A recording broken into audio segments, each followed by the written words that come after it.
Hat tip for this week's episode goes to Judd Legum of Popular Information and his co-writer, Tesneem Zakaria, whose name I may have just botched, for an article they published a few days back called Why Reporters Play Dumb. They wrote about the tendency of members of the Beltway press to uncritically echo what members of Congress and other powerful political leaders say, even when they know that what those people are saying is wrong or deceptive. In this case, the culprit was Jake Sherman, who co-founded the popular insider tip sheet Punchbowl News. Jake was covering the progress of legislation to provide emergency aid to Israel and reported on Twitter that the House Republicans' aid bill, quote, offsets $14.3 billion in Israel aid with $14.3 billion in cuts to IRS from the Inflation Reduction Act.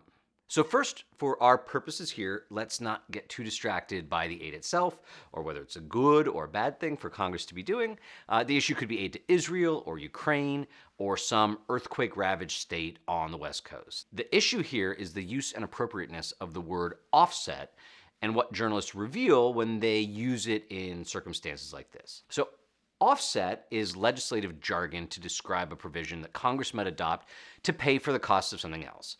Congress wants to expand a healthcare program, they might offset it with a tax increase or with a cut to a different federal program. The reason Judd and Tesneem cited this as an example of reporters playing dumb is that this specific provision, cutting the IRS enforcement budget, is widely understood by Republicans, Democrats, reporters, and the punditry to increase deficits and debt.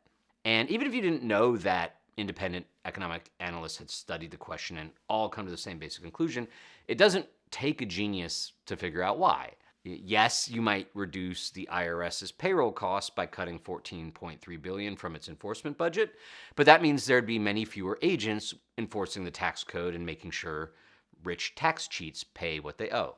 And sure enough, the budget analysts who work for Congress looked at the GOP plan and found, surprise, it would cost the government more money to do both the Israel aid and the cut than to just provide the aid without a real offset.